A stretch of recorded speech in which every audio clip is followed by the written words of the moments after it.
However, if your eBay page looks like this, skip over to the 2-minute mark in the video. This is the page where you can fill your package details and then select your shipping service.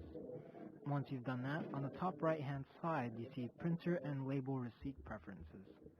Click on that, and under what kind of printer are you using, select Zebra LP2844. Even if your printer is not Zebra LP2844. We are just using this to get the proper printing format. Press save. Now, when you press purchase postage and print out your label, it will be formatted correctly for your thermal printer. Just make sure that your thermal printer is selected and it's the correct paper size. You're good to press print and it would print out very nicely. However, if you want to make it even more perfect, you can scale it up by a few points. I find mine to work well with 105 as a scale. But like I said earlier, you can print it just how it is, or you can even press fit to page and you will be good to go. Press print and you should have yours on eBay. Usually it would show up as a bell icon over here, and just pick the item that you want to ship. So for example, this one, and by default this would be 8 by 11. So we want to change the format to 4 by 6. This is the standard shipping label size.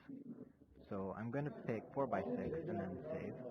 Now, when you go down to select a shipping method, you get to fill in the package details such as the weight and the size of the package. Now when you get down here, this is where you select the shipping service. You want to double check to make sure you select the correct shipping service. Now sometimes this would default to something else. Now if you click on show more, there's even more options such as priority mail flat rate envelope, priority mail small flat rate box, and as you can see there's also FedEx and FedEx Express Saver, and you can just go through and just pick whichever one fits your needs. Further down we get to pick additional options such as signature confirmation, insurance, and more. Now I'm ready to print out my label. So I'm going to click on purchase and print label,